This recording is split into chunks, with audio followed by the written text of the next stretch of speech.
So yow naka gisee youth Gambia tey people younger than me that should take forward that nation in the future. Okay, thank you for that nice question, but I also want to highlight one point, which the demerits that they are facing, that is the disadvantages, which is that had something to do with our previous conversation, which I will not go in deep, but I will just highlight it. The youths of the Gambians feel or felt that they are neglected, they are not accepted because of the fingers that have been pointed to them. The way people see them, they are seeing them that they are not responsible, they are seeing them that they cannot do things, they felt left out.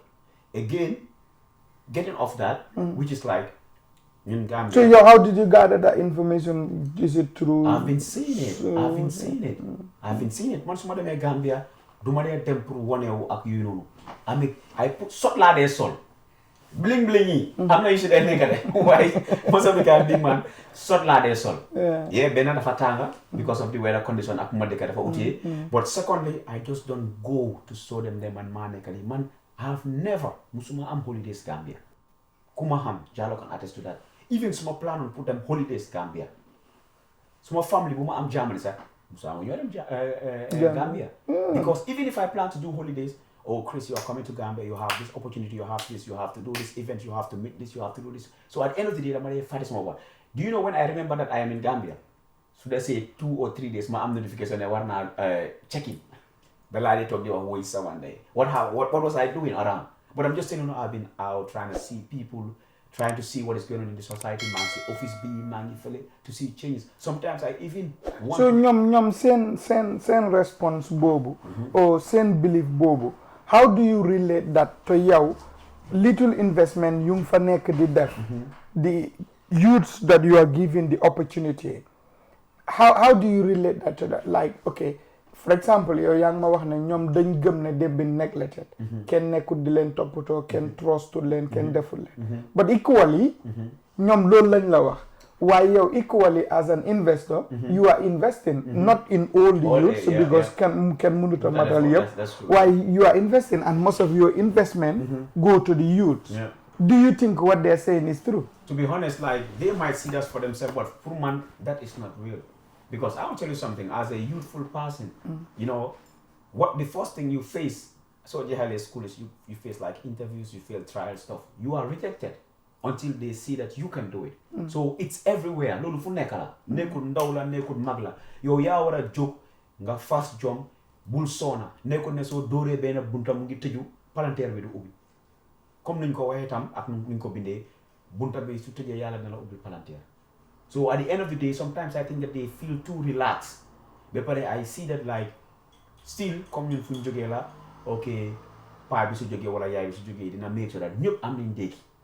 Wala brother bi ko xamne mu ngi job in a whole family, mo nekk di breadwinner or the sister, moy toppatoo ku nekk. Julli mu ñëw moy jënd xar. Christmas mu ñëw moy toppatoo xalé yi di prepare everything, which is totally wrong. Ñun fuñ dëkk ni tay. There's a certain age boo xam ne kenn du la defalaat. Nguur bi si boppam sax du la defal soo ko mënut a defal sa boppa. So I think pour gars yi di taxaw di wax ne comme like acceptuñ leen they see themselves like they are not part of the circle or they think it's a wrong mentality. Man Gambia la judo. You think so or you know? I know because man Gambia la judo. I was also rejected many times, but that doesn't stop me from doing. I was never accepted from the society that I come from. I was never accepted in Gambia. I tell you that at the age of 17, I have to be the first international Gambian promoter to stage a show outside Gambia in Kenya. And when I went there, people appreciate the work I did, and that is when I started believing myself. I was paid. I couldn't believe what I was having in hand. Yeah, so but bringing back the story closer to home, ma laajaat la. Okay, yow dem nga si street bi, deal nga ak youths yi. Yeah. By listening to what they're saying. Yeah. Ñoom ñu gëm loola ne, o ñoom ñu lay wax ne, they feel nobody cares about them. Or accept them. Wow.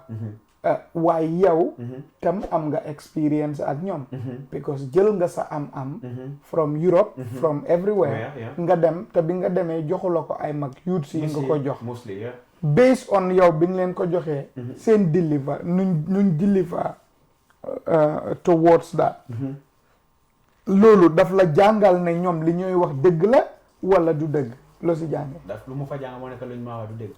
Okay. Because they are not ready. And for you to be ready, you have to go for it. You have to go for it. Yàlla mi ñu saaka. di ñu may taw. nañu wàcceel taw bi waaye ñun ñoo war a béy. Apart from ñoom not ready, what do you think one should do to change the mindsets of those youths? The change, what I would like to say more to what you just said is like, we cannot change them, they have to change themselves. You can take the horse to the river, but you can never force it to drink. And they have to stop the blaming. Blame yourself rather than blaming that government or blaming that minister or blaming that president. Okay, they are there to serve us, but at the same time, we also have responsibilities. So you cannot just say that, okay, you don't expect to say that the whole government or the president, dafa war a ñëw si kër bu nekk joxe saako xaalis. So la joxe saako xaalis, you cannot know how to utilize it. Me giving you fish every day is rather than me showing you how to catch that fish. So it's a current engagement with them in terms of from the commercial sector of life.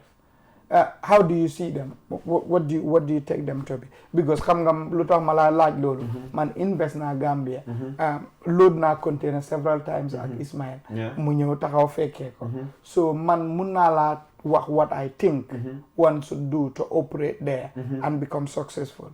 That's what I think. Yow itam am nga sa own experience. That's true. Waaye yow sa boss is still ongoing. It's ongoing, but it's not performing good.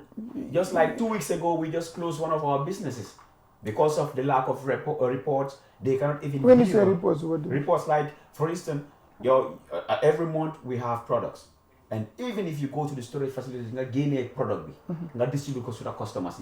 You need bookkeeping. A simple bookkeeping, they don't even want to do it. You have to be begging somebody, they have to be begging them to do the booking. We give you this time because we also have to check the tallies and look for dugal, lan la gene ak lan mo des. We don't just have to see that the account is going up, but we want to see lan ak lan mo tam with them cop. They don't want to do it. They find it very difficult. They are not computer literacy. They don't want to do this because skills here that lack. We need more skill centers. In German, we call them Berufsschule. Not only to go to school or just go and read theory and all. You need to practice it. Then it's all more of like GTTI. So they are skill centers, you know how many people have to be doing things. So you're going to obey a business with can employ? I employ a couple of people, youths, most of them. And most of them are... Were they all business entrepreneurs or they have business mindsets? Yeah, some of them have business mindsets. Some of them studied business management from, how do you call it, MDI, some from the University of the Gambia even. So why are they not willing to record? Well, to be honest, I'll tell you this. Like I said, they say that it's not Gambian be hamuñ lolu. You know what I mean? I get this kind of questions. Sometimes, I think I'm gonna say this. Tega man musuma ligel ken Gambia. I work with contract, but like a full 9-to-5 job, musuma ko am Gambia fully. No. It's just contract. But to tell you the truth, I don't know if the Helen company Gambia then they have contract. Because if you are working with an individual and the contract state that you have to do this, these are part of the mass now, like what you have to do to make that business function, I think you have to respect it. Because at the end of the day, it's all data. Bookkeeping is very important. How can I know next 10 years what I've been doing? How can I check all those stuff to see how I can improve? They don't want to do it. So yen bu ngeen doon ubbi seen business bi, did you have templates to facilitate all that? We had everything. And how was it going from the get-go? I personally, I was the one even flying in and out of the country because my business partner don't have that time. Much of the one man married them to just learn even classes and these workshops. So suppose stock be boom ege, did them nga def stock check? Man must start business with Sibopa. The second, but the third leg will start to improve because I cannot do everything, and I saw some couple of people who had interest. Yeah, I understand. But and they needed it, and when I was there, they were very hungry. They were performing very good. Couple of months, 4 months, 5 months, 6 months, 8 months, a year, to start the watcher. And the problem was not coming from the business because the stuffs we are coming regularly. Yeah, you understand? Even though sometimes some stuff that we put, they are outdated, but like you have, other people have them when they need new models, but still, that they need Chris, example, Baboma Jayon last year, you still have it in the store, but that is called inventory. For you to know exactly this is what is remaining in the store and what you have. But they don't even want to know all these things, big man. They just want to say, okay, You can even show them skills and tell them, you know what you do? Okay, Chris, Gambia, mu ngi naxari de. Fu nekk moo naxari si àdduna bi. But you come with new ideas whereby dañ leen di jox proposal yoo xam ne, okay, you know what? Teachers yi ñu ngi si school bi. School yi am nañ teachers. Dañ dee soxla baax. Nit yi ñu ngi si banque yi dañ dee soxla baax. I'm just giving an example. How about you go to them, build this relationship, tell them, I have this kind of catalog. We give them everything, samples of the bags what we have.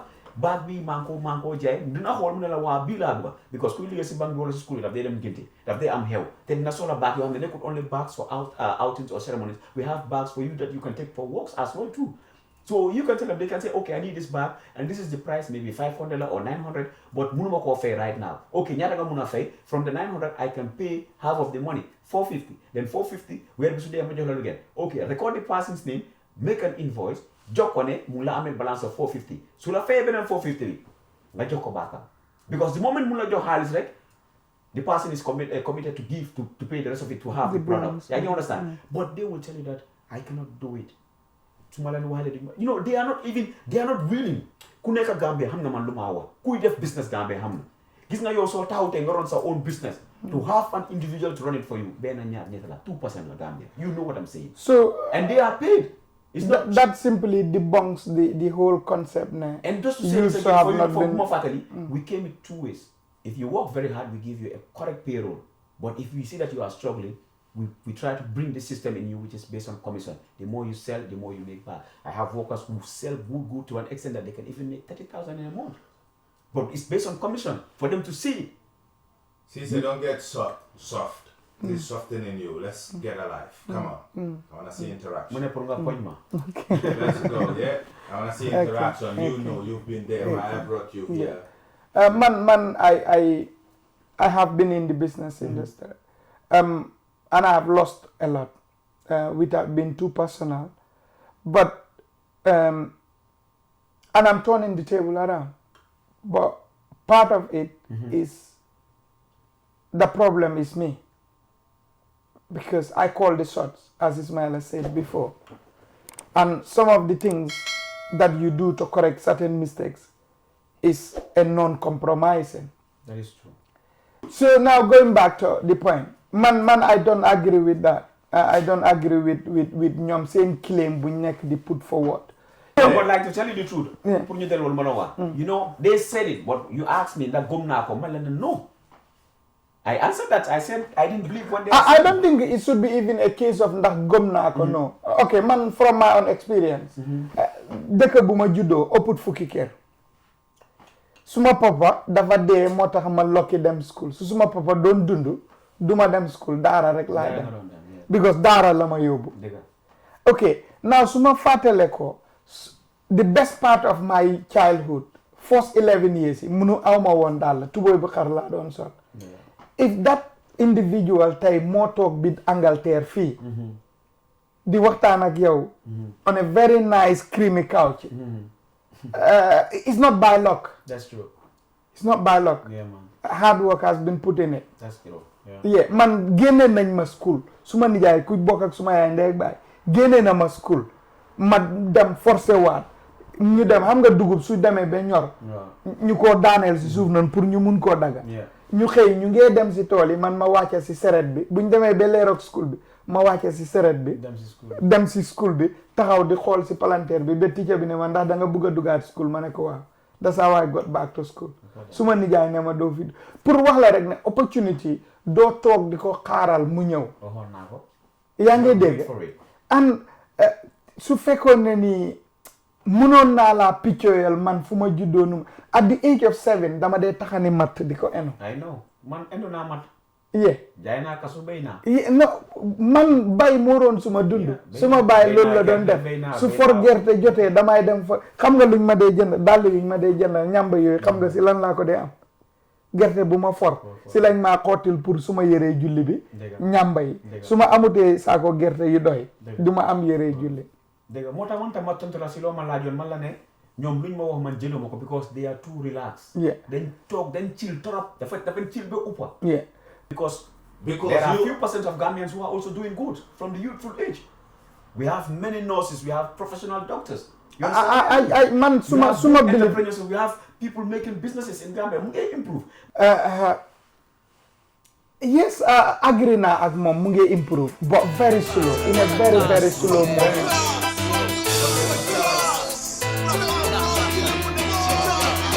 Comme il faut que tu gagnes dans le leew pour ko dugal ci politics ready nak toga ben ci deug di xew bu ci campagne pour ni sanni la nga xew jiti Afrique yépp jël leen comme réew dugal ko seen boss mu doon seen boss ni at boss ku ànd tak moom do nos moo tax président wi ci coup d'état moo taxal ay millions yu sàcca kenn mënta compter ñaata billion la mo bu sàcc